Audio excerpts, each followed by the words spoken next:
Barcelona en el Metropolitano frente al Atlético de Madrid. En el tercer intento de esta temporada, tras el partido de la primera vuelta y el partido de Copa del Rey, venció el Barça finalmente al conjunto del Cholo Simeone por 2-4, 3 puntos más para seguir liderando la Liga, 3 puntos de autoridad del Fútbol Club Barcelona en el campeonato. Un Barça que se esforzó porque tuvo que remontar un marcador adverso. Se avanzó el Atlético de Madrid con 2 goles, Julián Álvarez y Sorloz, que volvió a marcar de nuevo frente al Fútbol Club Barcelona, pero remontó ese marcador. ¿Qué mentalidad tienen los futbolistas de Hansi Flick? En el minuto 72 recortó distancias un Robert Lewandowski, que sigue siendo el Pichichi, 22 goles.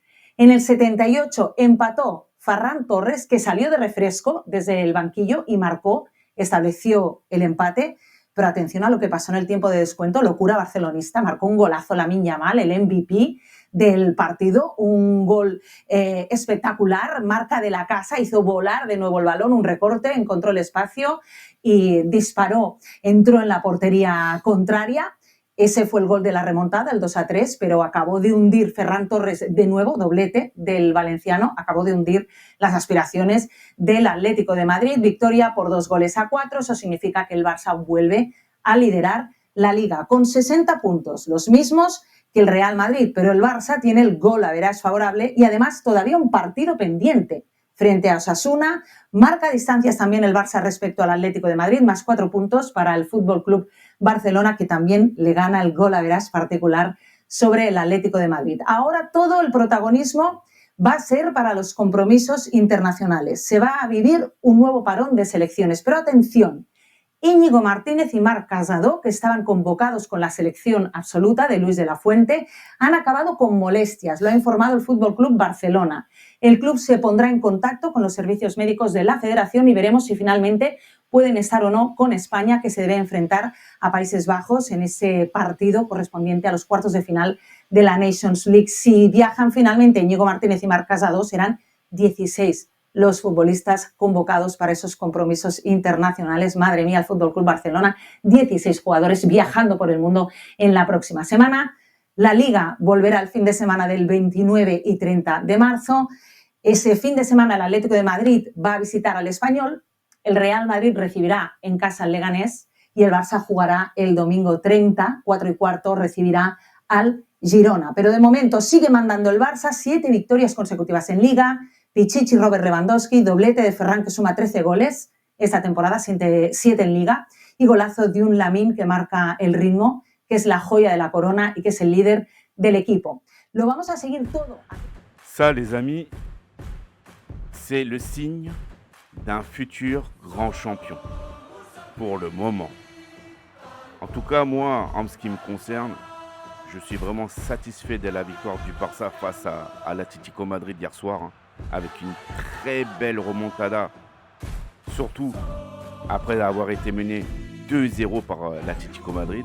Il fallait être solide mentalement pour gagner sur le score de 4-2. Les Madrilènes y croyaient.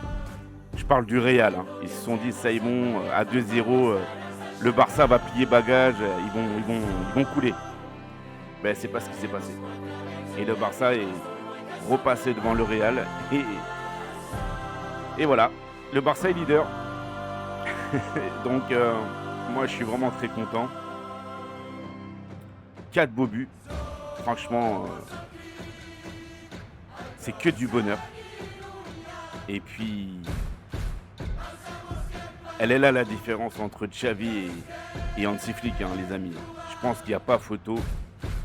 Avec Xavi, c'est simple. Il aurait fait rentrer 6 défenseurs, il aurait joué avec 3 milieux et un attaquant pour essayer de jouer le contre. Les 6 défenseurs, c'est pour pas prendre le 3e but de l'Atlético. Et puis il aurait transmis ses peurs et ses frustrations à ses joueurs. Donc de toute manière, l'équipe aurait fini par couler, voilà, comme vous le savez. Mais avec Hansi, c'est tout le contraire. Hansi, lui, il sait garder son calme. Il bosse très très bien avec son staff. Coach payant au niveau des remplaçants. Et elle est là la différence. C'est que, quoi qu'il arrive, même lorsque le Barça est mené au score, les joueurs savent garder leur calme. Est-ce que vous comprenez ce que je veux dire?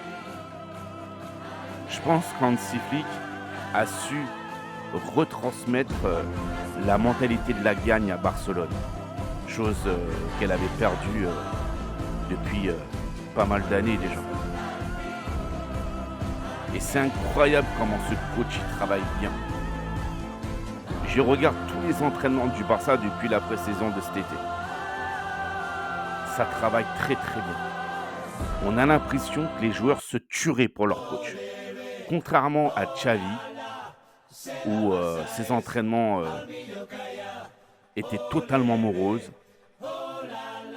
Les joueurs n'avaient pas du tout envie de s'entraîner. Enfin bref, c'était vraiment à pleurer. Alors sans manquer de respect à la légende qui est Xavi. Voilà. On voit la différence.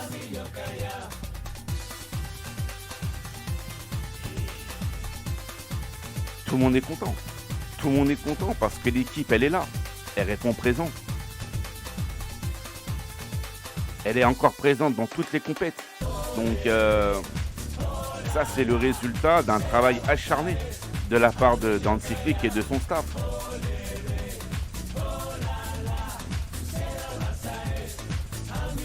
À la décharge de Xavi, je pense, et ça c'est mon avis personnel, qu'il y avait peut-être certaines personnes à Barcelone qui ne souhaitaient pas qu'il soit entraîneur. Deuxièmement, je pense que l'arrivée de Deco en tant que directeur sportif n'a pas non plus arrangé les choses. Et troisièmement, faudra m'expliquer le cas Vitor Roque, parce que pour moi ça restera une douille. On a entendu diverses versions à son sujet, mais on ne sait jamais réellement ce qui s'est passé. Enfin, moi personnellement, je ne sais pas.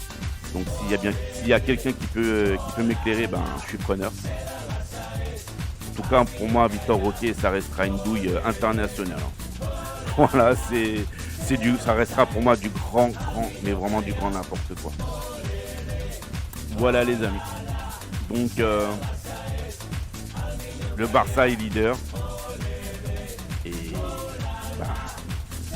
que la fête continue.